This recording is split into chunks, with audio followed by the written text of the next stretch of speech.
Let's go. All right. Western Conference preview episode. All right. We're going to go through all 15 teams. The good, the bad, and the ugly. All right. So we're going to start. A lot of ugly towards the bottom. The good, the bad, and the ugly. But we're going to start with the top. Just going through based off last year's standings. So who we got number one? We got the Jazz. So let's talk about the Jazz. Spider. Are we saying the standings that we think? No. This isn't the prediction. Okay. Of like where, but just to make it easier as to when we go through the list of, all right, we're going to talk about them first and so last. But yeah, That's off fine. rip, Utah Jazz. Talk to me. One of the best. Going to be one of the best regular season teams again this season. Bro, why do you hate Salt Lake City? Going to be one of the best regular season teams again this season. I expect them to be no lower than a 3 seed, as possibly high as a number 1 seed. So 1 to 3. That's what I expect for the Utah Jazz. Maybe this is the year Spada jumps into MVP conversation. Who knows? Best player on the best team in the tough Western Conference. Who knows? That's crazy because he didn't get no love last year. Just to even think about, like, that is really crazy. Like, he could possibly, for the second year in a row, lead his team to the number 1 seed in the West and possibly not get any love again for MVP conversations. That's really wild to think about. These are facts. These are tough facts, but these are facts nonetheless. That is really wild to think about. And he's well liked too. I just think it's so much of like the Utah Jazz is kind of like nobody believes in them. It's like when you go back to the All-Star. Which is crazy. When you go back to the All-Star game and LeBron James and Kevin Durant, they selecting players and they talking about the Jazz. They're laughing. You know what I'm saying? Kevin Durant, LeBron James, like they're laughing. That just shows you like the media's opinion and what the players actually think is always totally opposite. Because the media was a lot of people in the media. The Jazz are serious. And I was telling people like, yo, they're a fluke. I was right again. Said pump the brakes. So yeah, pump the brakes. I mean, you bring up a good point. You always say like after Spider, Jordan Clarkson is like your number 2 go-to scorer. But I mean, like the good thing for the Jazz though is like the way they play, can kind of help them out in the long run. I know everyone believes in there's proof that you need superstars to win, of course. But at the same time, if you're the number 1 seed in a conference, you have high expectations. Or I have high expectations for you. I have high expectations, exactly. Yeah. Just like we were talking about with the Bucks for years. It was just kind of like when they were struggling and they were shelving themselves in the playoffs, I was like, yo, they were the best team offensively and defensively 2 years in a row, and they didn't make it to the finals. That's a failure. Same thing with the Utah Jazz. They're probably going to be one of the best offensive teams. You know how they pass the ball. Very, very, they remind me kind of like the San Antonio Spurs back in the day in the way they pass the ball and everybody touches the ball and ball movement and stuff like that. But it's just kind of like, if you get to the playoffs and people, if let's say they come up against, let's say they're the 2 seed and they play the Golden State Warriors. If people are really saying like the Golden State Warriors can beat the Utah Jazz and they're the 2 seed, that is a problem. And let me tell you something. That's something that I would be saying. So that just lets me know that like nobody really believes in the Jazz. So this is a year for them to prove everybody wrong. Yeah, and it's crazy to say that a number 1 seed again in a conference has to prove everybody wrong. Like that's I think they're in the Bucks territory in a way. Yeah, but at least they won a chip. No, I'm talking about for like last year. Like people were saying the same thing about the Bucks. Like we know the Bucks were going to be a number 1 seed and stuff like that. What are they going to do in the playoffs? That's the same thing with the Utah Jazz. That's what I'm saying. That's true. Yeah, the regular season is nice, but let's get it down to postseason. So all right. Speaking of postseason, obviously next up we got the Phoenix Suns, the team that represented the Western Conference this past year. So, you think they can repeat in terms of going back to the finals? I expect them to be a top 1 to 3 seed in the West. I think Chris Paul, DeAndre Ayton, Devin Booker getting that playoff experience. I think still got the same team coming back. They re-signed Cameron Payne, who to me got very underpaid. Like it was some guys that made more money than Cameron Payne this season. I'm just like, yo, they're not a better basketball player than Cameron Payne. But I expect them to be good. I can see them going. I mean, I can see them competing to go to the finals. I think we got a couple teams other than the Los Angeles Lakers. If they're healthy, knock on wood, I think the Phoenix Suns is your safest bet to say will return to the NBA Finals in the Western Conference if the Lakers don't make it. If you had to bet on somebody, a team, like either if the Lakers don't make it, take the Lakers, remove the Lakers, who do you think would be in the finals again next year? I would say the Phoenix Suns is your most safest bet. Yeah, and I mean, they're pretty much returning their key guys, so, they're not in a situation where they made a dope run and they lost like their best player or something like that. And I think the chemistry is definitely there. Again, you got a, talented backcourt like they have. You still have a solid guy in DeAndre Ayton. Yep. They have the pieces, and they kind of prove to everybody, regardless of their journey, they prove to everyone that they can do it. So it'll just be interesting to see if they can actually win the whole thing this time. But the Suns are here. the Suns are here. I said last year before the season started, my bold prediction was that they would finish like third in the West. Everybody laughed at me. Everybody was like, what are you talking about? All right. Me too. Yeah, I was here too. I was saying like all Devin Booker needed was a legitimate above average point guard. Of course, he got a Hall of Famer, but that's all that Devin Booker was missing. Somebody people didn't watch the Phoenix Suns. Devin Booker, for years, he was averaging like 24, 25, 5 and 5. He was playing a point guard position. He was responsible. He was getting other people involved. He had to score. He had to rebound. He had to set his teammates up. Like, it was just like he had so much responsibility. And when you have that responsibility, it's kind of like you're taking away his number one strength when he has to worry about facilitating and controlling the offense and dictating pace all the time, which is his scoring. We want Devin Booker scoring first. Everything else second. We don't want him doing like, you got to score, you got to pass, you got to do all these things. You got to defend. Exactly. And when Chris Paul came, it was just like, okay, I could just focus on my best strength. It's crazy. And it's so funny too to hear people say things like, oh, I don't know if it'll work. Like when you get talented guys, ladies and gentlemen, like when you get talented basketball players on the same team, great things happen. Obviously that doesn't happen all the time, but hey guys, they're both good at what they do. You improve your chances. The third seed last year was the Denver Nuggets, right? Yes, sir. Yes, sir. Denver Nuggets? We know that Jamal Murray's going to come back probably some point of this upcoming season, but how do you feel about them going forward for this next year? MPJ, now's your time. Okay. Now's your time. When we made that 25 and under list, I said, to me, Michael Porter Jr. could probably jump the highest of anyone in terms of like just ranking, development, growth, all of that. Because, I mean, coming to the draft, I think everybody knew how talented MPJ was, but obviously with health concerns and everything like that. But now, with Jamal being out, and I mean, I feel like he's definitely used to it. Like, I don't think this is pressure that he won't be prepared for. Even though the league is different than, like college or high school, but still, I think he can definitely rise to the occasion and continue to help that team win. Obviously, they still got the MVP in Jokic, but to me, MPJ, it's time. It's time. Also, Aaron Gordon as well. Aaron Gordon, I'm going to need more than like 12 points per game for you this year. I understand you went to a new situation, you're trying to fit in, but Aaron Gordon, he's a player that we always talked about, like, he got so much talent. But it's just like some days he looks like, he can really reach that talent. Some days he looks like he's just a really solid starter in this league. So I'm interested to see what he can do being a third option until Jamal Murray comes back. Can he be a player that can average 18 points? We know he's going to defend. That the people got to see he can really defend and guard, but it's just kind of like, can he up his offense when it matters the most? So that's what I'm looking forward for the Denver Nuggets. And I think he'll have to, just because Jamal is out. Obviously, when one of your key guys goes down, that means more, is of a requirement, responsibility, more shots, more opportunities, all of that.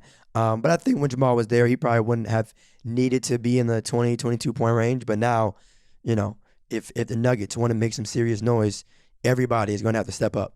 Got the contract, all that. So it's like now you're in a winning situation, right?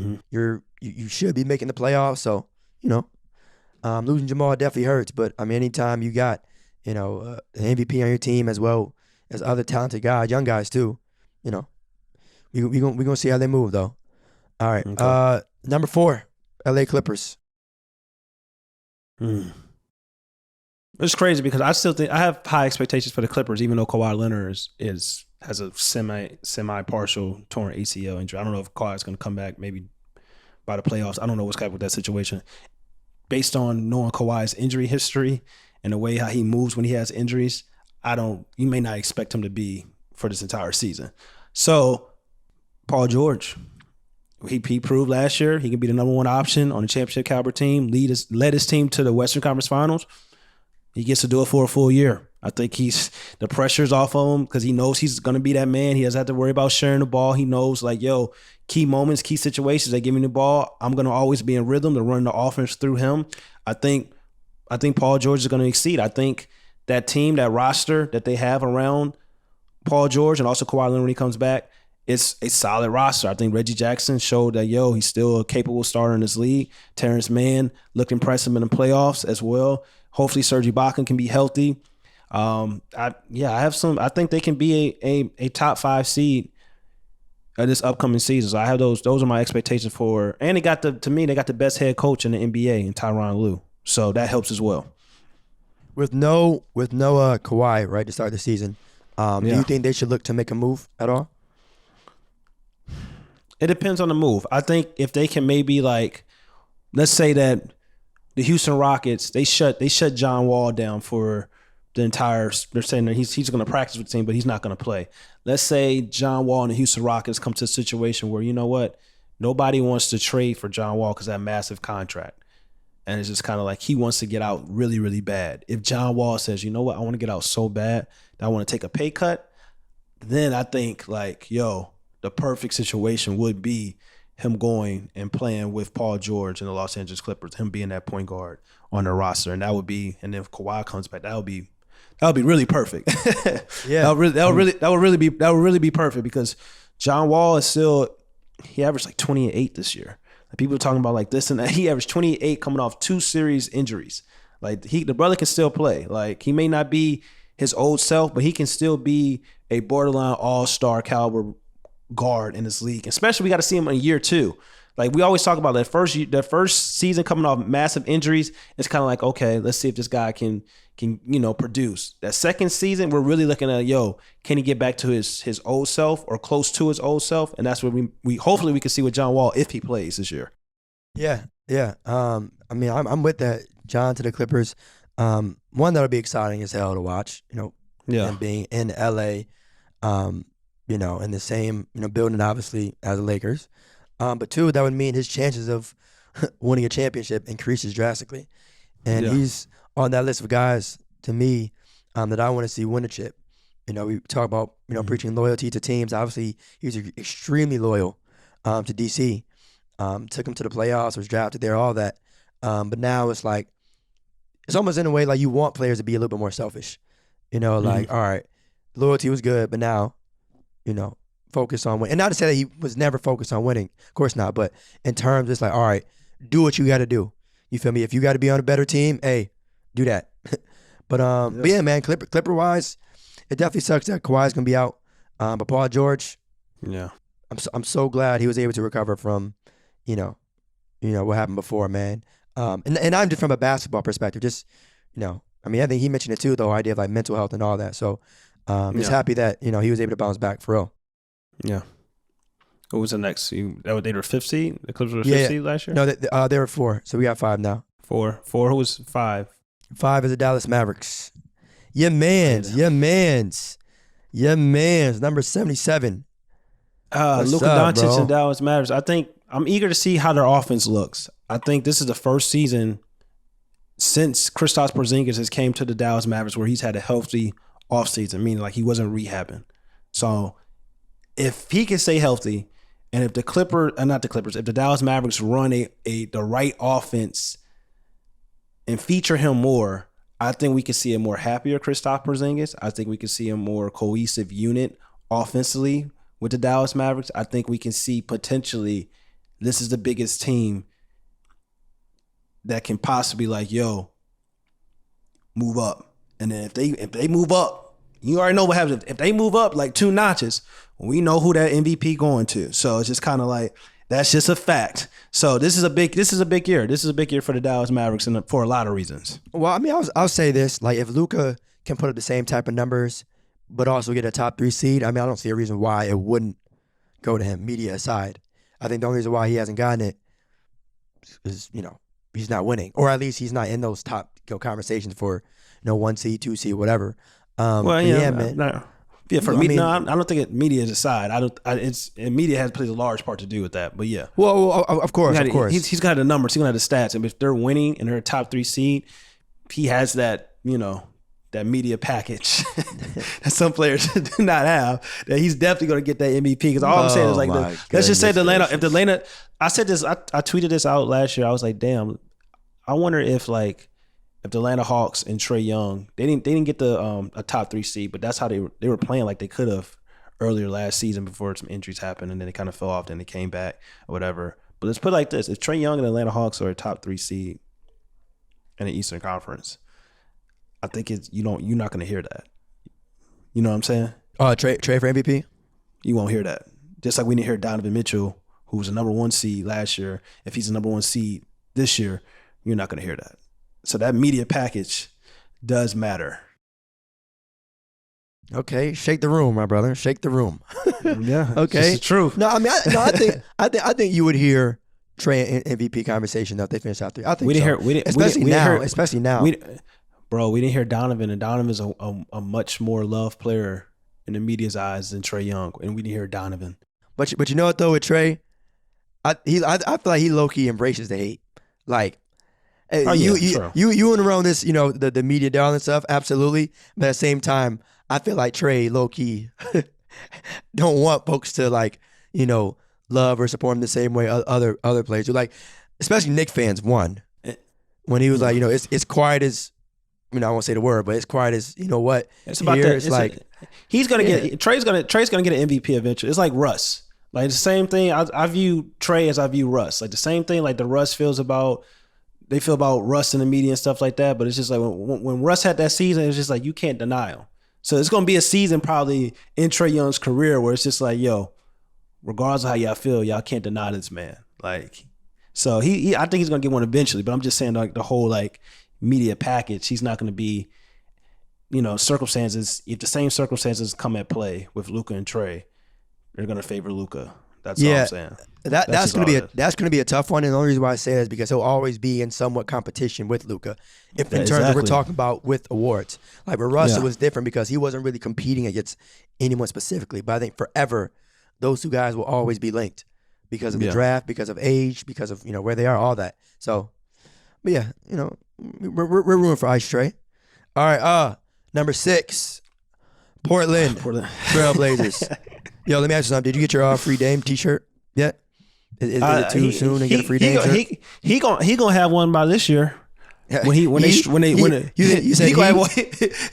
have one on his own by this year when they be struggling to get into the playoffs. Because I don't see the Portland Trailblazers doing nothing this year. I think they're gonna struggle. They ain't do nothing this offseason. They still got CJ McCollum and Damian Lillard. Their defense is still bad. They still don't have a legitimate small forward that can really guard at a high level and also score at a high level. They got Robert Covington, but he's a 3-and-D type of player. So it's just kind of like they're still missing that two-way small forward. So it's just kind of like, yeah, they're dropping. I don't know, 6 seed would be a miracle for them this year. I mean, you know what I think? I think it'll probably be the exact same. Like, they'll have a decent regular season, make the playoffs. But I don't know, man.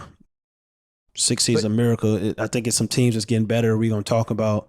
I mean, they still got 2 guys that, can arguably give you, 30 on any given night. But, yeah, man, Dame and CJ, too. I know everyone's talking about, free Dame, but it sucks because that's, probably the most exciting backcourts to watch. But, again, man, you just want guys to win, bro. Like, you just, love them, but bro, it's nasty. It's nasty. It's gonna be nasty this year in Portland. I think it's new head coach. It's gonna be nasty. I think that's still gonna. I think this is a year Dame gonna have his own free Dame shirt. I think we don't be surprised if we hear rumors if they really struggle. Let's say they because you expect them to be like the same regular season team like they normally are. But what happens if they really struggle out the gate? You know what I'm saying? If they really struggle out the gate and then they're already certain in the West, it's kind of like if you struggle out the gate, you playing catch up. You don't want to be doing that. You don't want to be doing that in the Western Conference. So if Dame and the Portland Trailblazers do that, Dame may look around and be like, "Yo, I got to get out.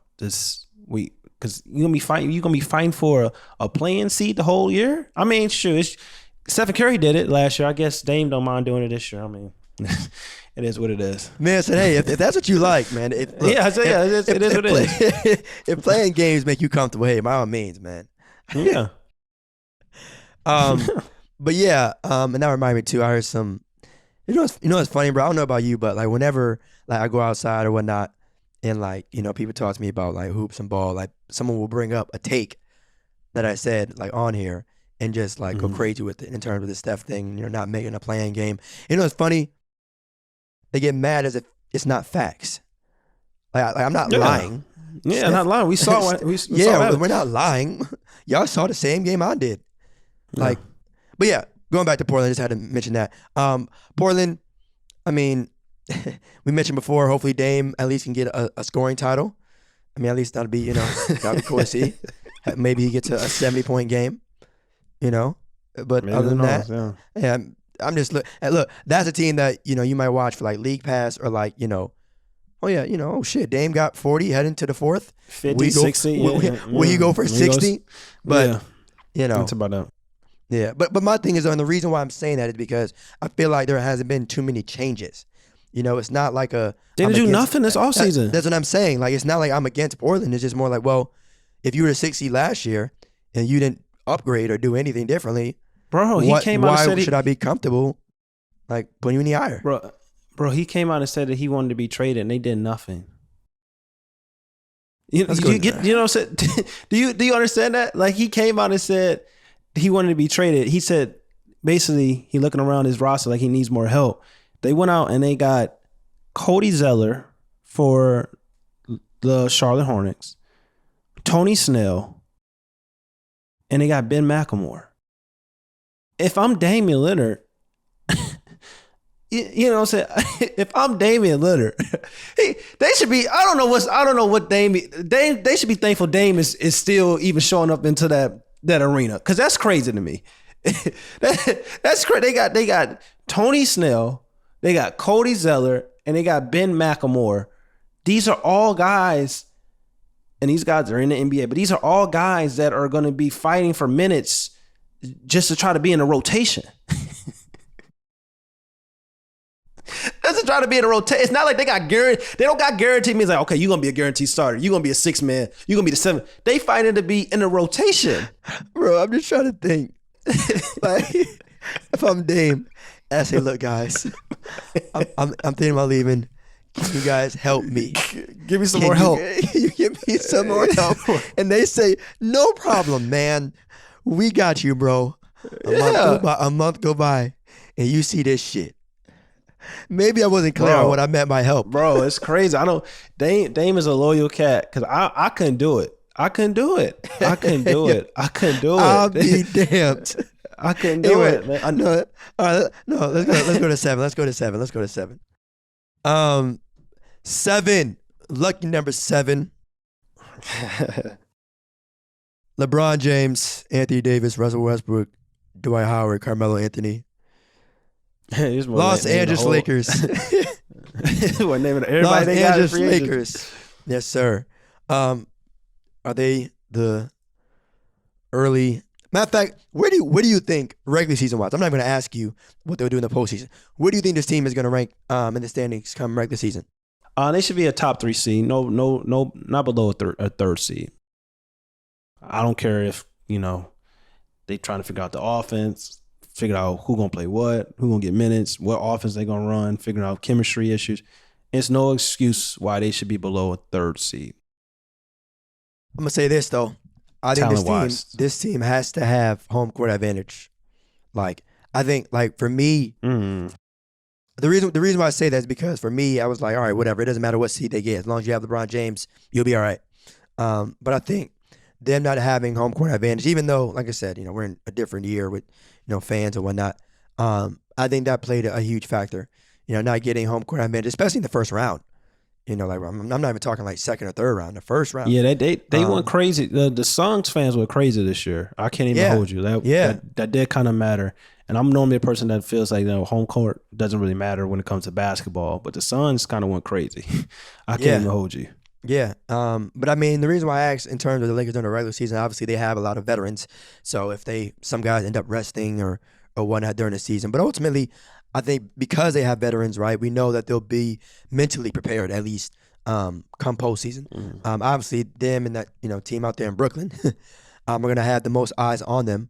But fortunately, I don't think they're going to have to deal with any, you know, problems when it comes to overall chemistry. But I will say this though, a player on that team that I'm excited to watch outside of obviously the most popular five is Malik Monk. Of course. Like even going back to his days to Kentucky, you knew Malik was a scorer.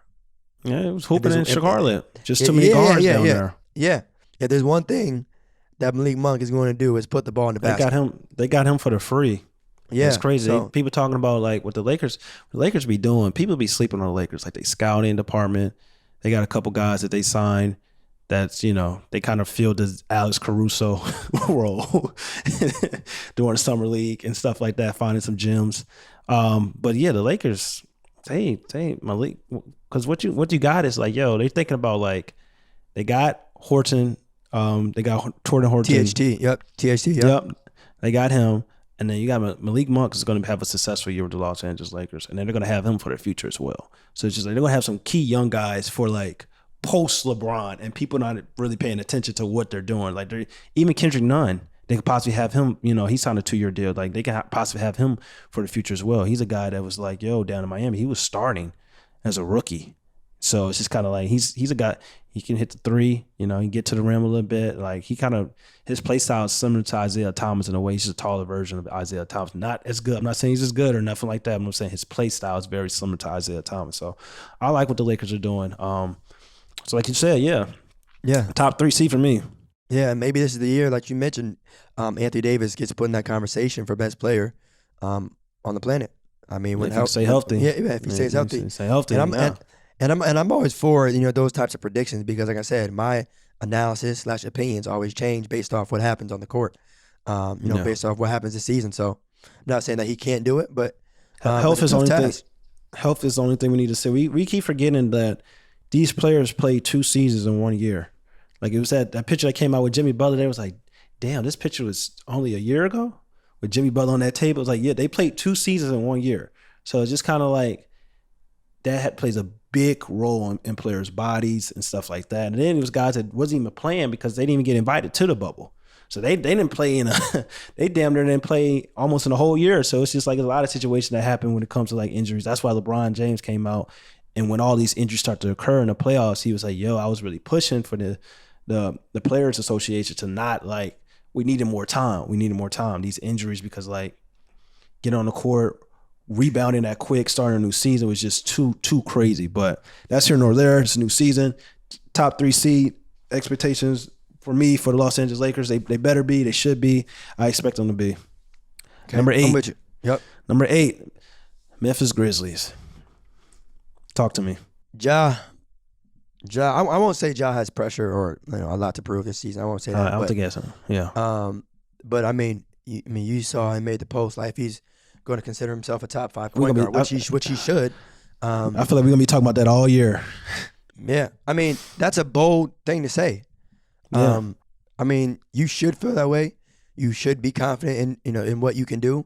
But if you want to say it, now you just gotta go out and prove it. I mean, especially with the league we're in now, where we have so many talented point guards. We're not in an era where, all right, big men are just dominating and guards are just feeding big men and that's it. This is the 90s. Yeah, this is the time where dudes are giving you 30. You know what I'm saying? So, but yeah, I mean, we gonna see. I look at the Memphis Grizzlies. They didn't get better. They didn't get worse. They just kind of like stayed the same. Like they traded Jonas Valanciunas to New Orleans Pelicans, and they got Steven Adams. I'm just like, Jonas is probably a better player than Steven Adams. They got Eric Bledsoe, but then I think they bought Eric Bledsoe out. They got Jared Kovler, who's a guy from Minnesota, who was drafted, very high, hasn't really lived up to expectations, but really hasn't really had the opportunity with the Minnesota Timberwolves. So he could still be a solid pick up. Who knows? Like, he going into his third season. This is a make it or break it year for him. Maybe he shows that, like, he was worthy of that high draft selection he got coming out of, I think he went to Texas A&M. Was it Texas Tech or something? Texas Tech, Texas Tech. And then they got Zaire Williamson, another guy that can be a potential, like, future piece for the Memphis Grizzlies. So I'm eager to see if Jaren Jackson can stay healthy. They'll be fighting for their lives for 8th seed and play-in situation. That's what I expect. Again, yeah, I mean, we always mention too, like, the idea of health, and that's a real. They play hard though. They play hard. So yeah, they play hard. It's a team that Dylan Brooks, man.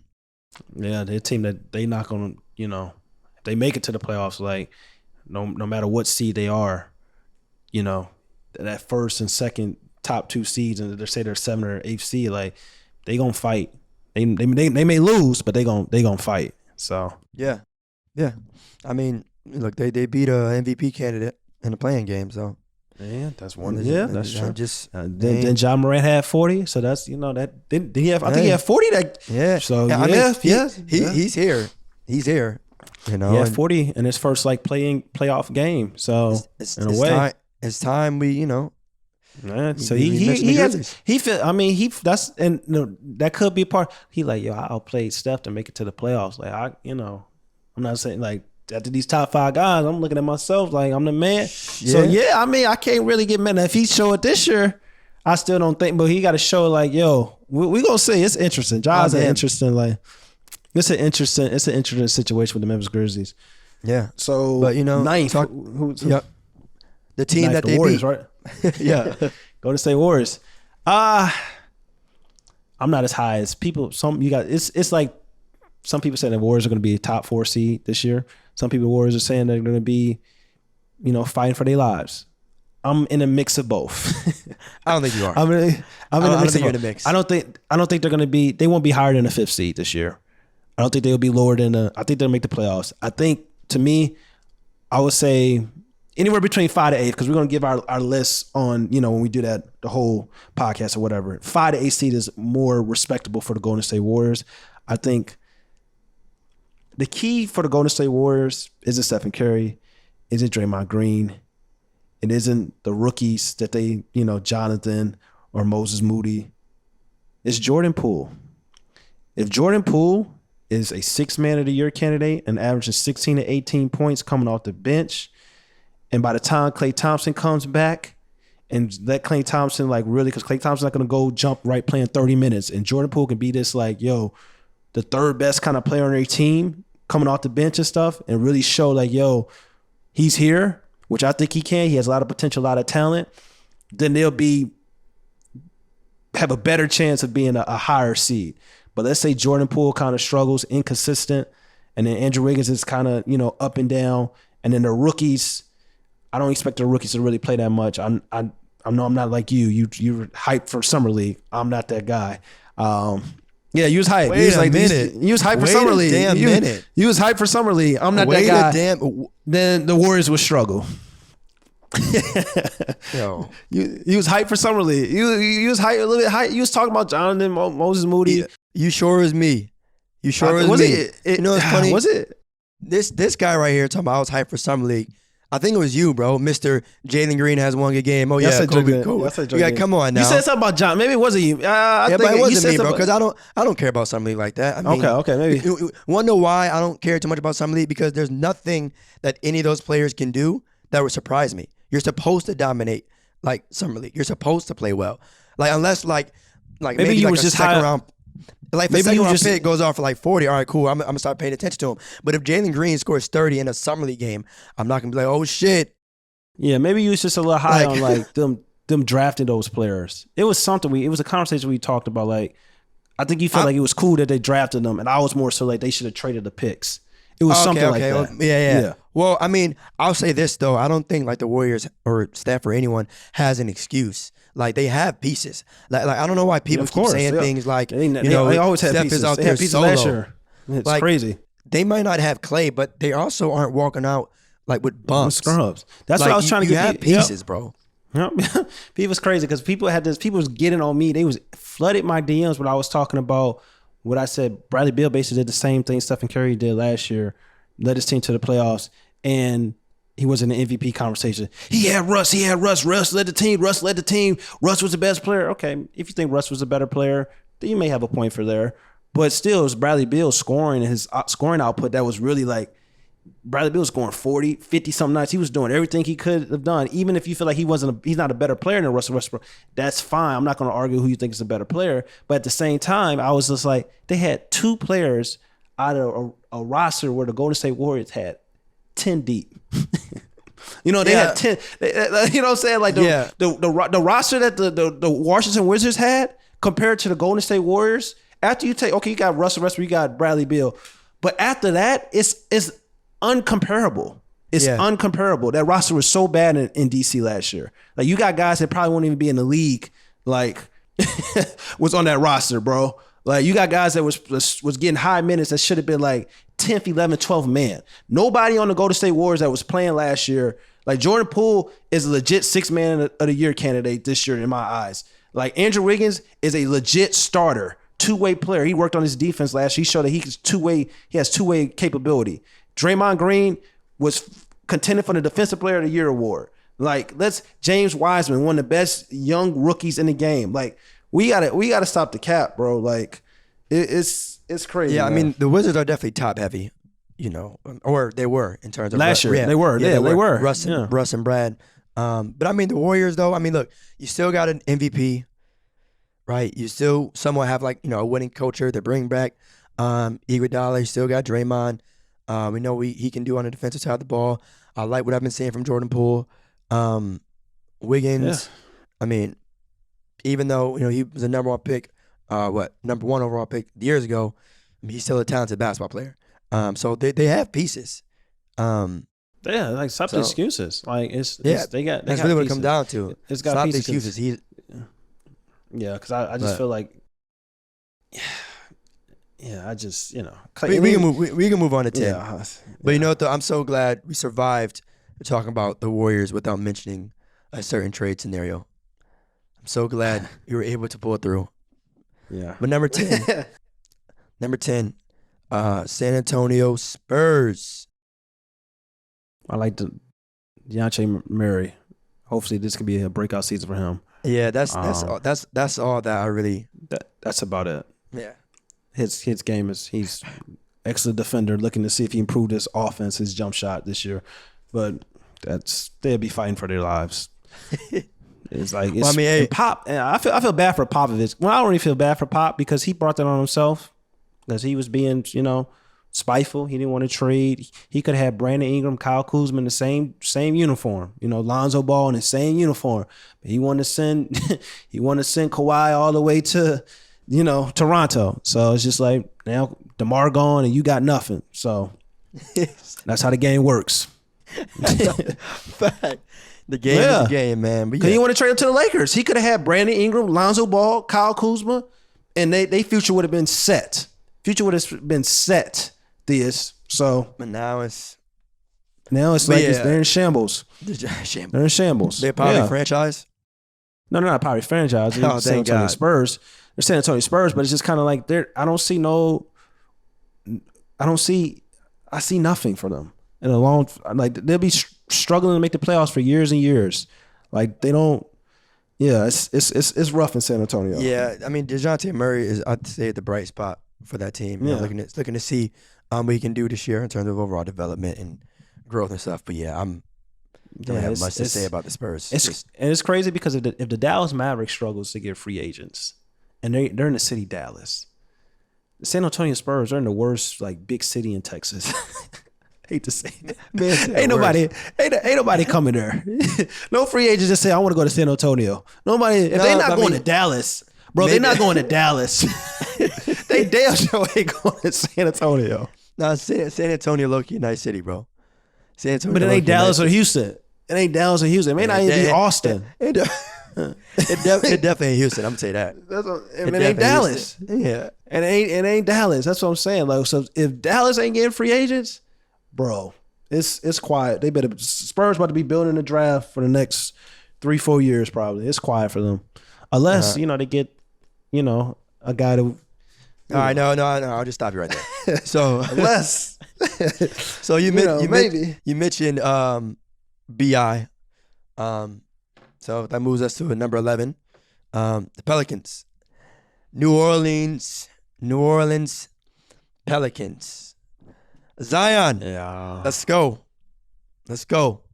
Need playoffs. BI, let's go. Need playoffs. Very simple. Need playoffs.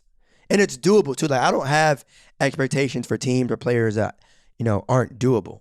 Yeah, the Pelicans make Ja did it. Yeah, I was saying, the Pelicans making the playoffs. Yeah. That's doable. I'm not asking you to go to the finals. Not asking you to be better than the Lakers. Make the playoffs. Yeah, Please. that's doable. Especially if the guy in your same draft class that did it. And you got two dudes on that team who are like that. Studs. Two of them. Two of them. Like, shit. The Memphis Grizzlies, they best player in the playoffs was second best player sometimes was Dylan Brooks. Shout out to Dylan Brooks. Plays hard, But shit. They second best player ain't either Zion Williamson or Brandon Ingram, whoever you think is better. That's up to you. But it's like, come on. 8th seed, I can compete for 8th seed, compete for a play-in. Yeah, like that's not much to ask. I don't really like the roster construction. I don't like how they did Lonzo Ball, who looks special. I know it's preseason, but looks special right now with the Chicago Bulls. That team is. We'll say that for the Eastern Conference preview, but shit, it's Devontae Graham, 3-point shooter. We'll see. Charlotte Hornets, I like him. He's a solid pickup. You know what I realized? You mentioned preseason. I think that's what it is for me. Like, I just don't really care about games that don't matter. Yeah, I've watched like 2 preseason games. Like summer league, preseason, off season workout videos. I just don't like none of that stuff. Really excites me. Let's do this shit when it matters. Yeah, I saw Russ trending on. They was trending yesterday, talking about like Russ and like turnovers. I was like, this is preseason. Nobody gives a damn. I'm not about to. Yeah, I'm not entertaining.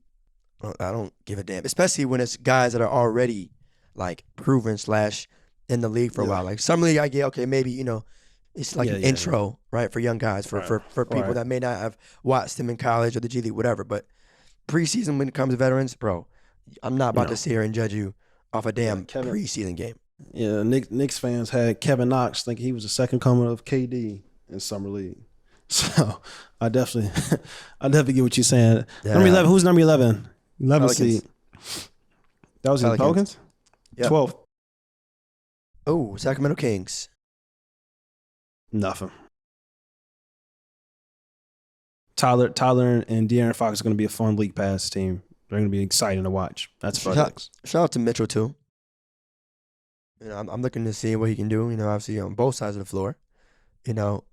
Not running from anything. They got a lot of guards. We're probably going to be talking. A lot of people are not going to be talking about him, because like he was drafted kind of high to me. Essentially, I don't know what he can be. I think he's a fun, exciting player. He's 6 feet. He's a defender. Maybe he can. To me, his ultimate ceiling of who he can probably become. Maybe, hopefully, a Marcus Smart. Maybe. But Marcus Smart is 6'3". He's like 6'1", 6 feet. It's just kind of like he got to improve his offense. It's just kind of like, essentially, he could be just a backup point guard. Or if he reaches his full potential, he could be like a Marcus Smart. But I don't think he's going to have those like, he's not going to have moments in Sacramento, I don't think. I don't think we're going to be talking about him like when we talk about other rookies, because like, offensively, he's just not there yet.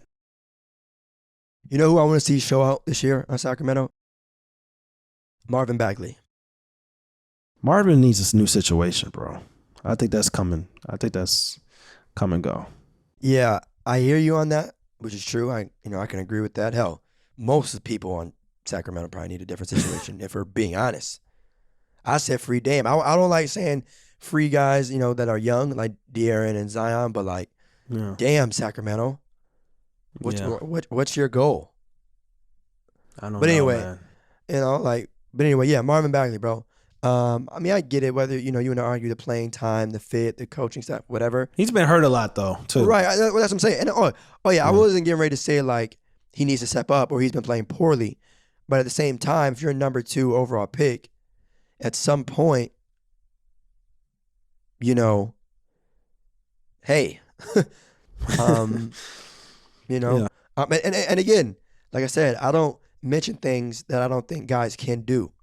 You know, Yeah. if we're hoping and rooting that Marvin produces, I mean that's not too Yeah, much that's to fine. ask for. They just got to give him a chance though. Yeah, I have no expectations for Sacramento. I think they need a new coach. I think Lou Walton needs to go. I just think he's not it, to be honest. But that's not here nor there for me to really judge. I'm not really in the locker room, so I don't know how the players feel about him. I know him and Buddy had like a weird like situation or whatever. But yeah, who knows? Yeah, Sacramento. that's cool. All right, so 13, Minnesota Timberwolves. There we go. What do you feel about the Minnesota Timberwolves? I may say here we go. I never see somebody excited to talk about the 13th best team in the conference. And they're not gonna be 13 this year. Why is that? Ain't gonna be 13. Anthony Edwards is here. Whose team is it? Yeah, we're gonna find out. We're gonna find out this year.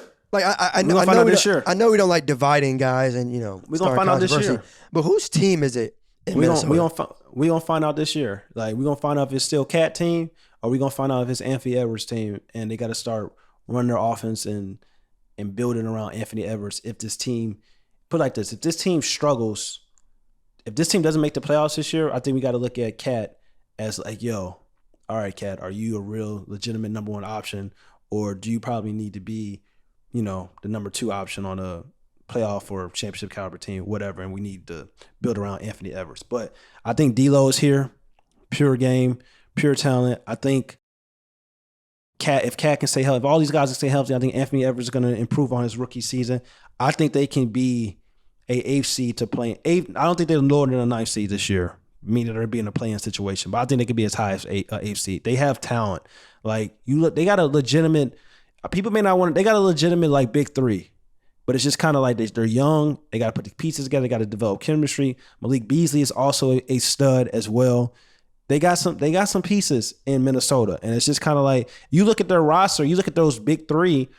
It's just like they big three talent wise. You could put them up against a lot of teams big three. Like from a talent perspective, like Anthony Edwards, Cat, D'Lo.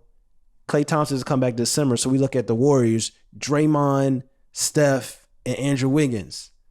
And ain't like, it's like, you know what I'm saying? Like, other than Steph, it's like, okay, Steph is the best player out the group, but other than Steph, it's just like, if I'm taking Andrew Wiggins over Anthony Edwards? Am I taking Draymond Green am I taking Draymond Green over Cat?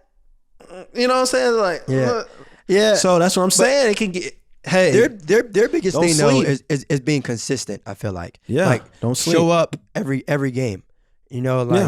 Because especially in a tough Western Conference, I don't feel like that team is good enough to be able to like turn on the switch, if you will. Like you got to show up. Yeah, you got to play. You know, and they have it. They have the pieces. That is a solid. three. And actually, shout out to Malik Beasley too in terms like he can score. Like they have pieces. Yeah. They have pieces. They just gotta figure it out and be consistent and show up every night. Don't be surprised. I expect them to be. I expect them to really be an HC. I really expect them to have a better season than the Portland Trailblazers. To be honest, I really do. I really do, man. I think this is the year for the Minnesota Timberwolves. I think they had a lot of injuries, but it's also key. Like we talked about the Portland Trailblazers. Portland Trailblazers started off really slow and struggle. We're gonna be saying free Dame. Get the free Dame t-shirts out.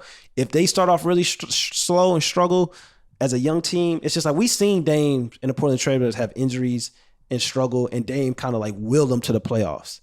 The Minnesota Timberwolves can't do that. They got to start off like no poorly than 500, like 500 or better. That's how they got to start. They can't be like 3-4 games below 500 in the first 15 games of the season. They can't be that way. They got to start off 500 or better because like we know how it is in the Western Conference. You start off below 500 in the first 10, 15 games of the season, it's a dog fight. So it's a dog fight for the rest of the season. Yeah. Healthy or not healthy, it's a dog fight. And that's even still like going in the middle of the season. And even if you go on like a 7-game win streak, you still fighting. Because like you done dug yourself a big ass hole and now you're trying to get out.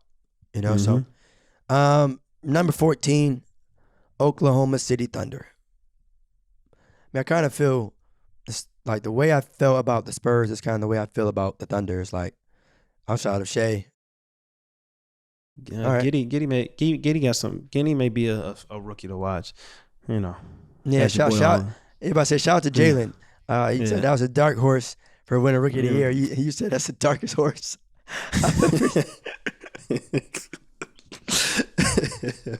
Yeah, so it'd be interesting. We'll see. Oklahoma, they just requiring draft picks. I feel bad for SGA, but you know he gonna look good on league. He gonna look good on league fits. I feel bad because you get a taste of winning with Chris Paul, and then damn, you like back into poverty. You know what I'm saying? Like you get 1 year of you get 1 year like damn, this is how it feels to get to the playoffs. I'm competing. They went to a game 7 against the Houston Rockets. People thought they was gonna win, and then like damn, like you take Chris Paul off that team. It's just all right. What you gonna do? You our franchise player, all right, and it's just like. Hey, when you get that contract, excuses go away. You get paid like a max player, perform like a max player. Very simple. Like I say, like I'm worried. Like I like SGA. People start to overrate him, overhype him a little bit, saying he's a top 30 player in the league, this and that. And it's just like.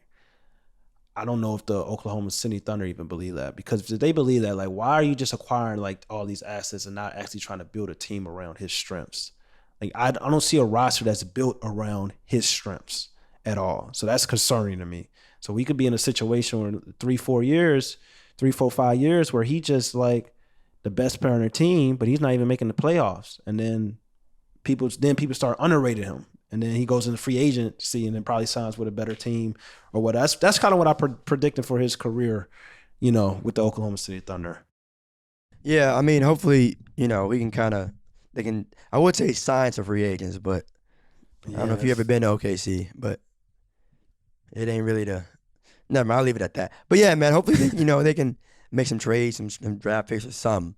But I mean, for them, I think it's better to rebuild than it is to be in the middle of the pack. Yeah. And right now they're in that phase of rebuilding, which is I respect that. At least they're not doing what I hate to go back to this, but at least they're not doing the Golden State Warriors. Yeah. Draymond, we've been talking about this before. It's crazy. We've been talking about this for a while on several podcasts. Draymond Green came out and said that he said historically it's never worked. Even so, it's crazy that I'll be talking about stuff and then like the players come on and they really be like, I don't know. It's just like when you played and when you know players. And you really know the game of basketball, you watch and been watching long periods of time, you understand like certain things just don't work. And then for Draymond Green to come on and say like, yo, like historically hasn't worked for a team to try to compete at the same time and rebuild at the same time. It just doesn't work. And what the Golden State Warriors are doing, they're trying to have their cake and eat it too. But it's just because they feel like, yo, we got Steph Curry, we re-upped him. It's just like, it is what it is. We're going to get, we're going to get this money. We're going to get people come to the games and stuff like that. And we're still trying to compete, even though we got Klay Thompson coming off, suffered 2 lower body injuries. Draymond Green, who's, doesn't score the ball well anymore. And then we got Stephen Curry. But we're going to try to like rebuild and compete at the same time. It's just like, that's not the same. They're not the same Golden State Warriors team anymore for 2-3 years ago. Yeah.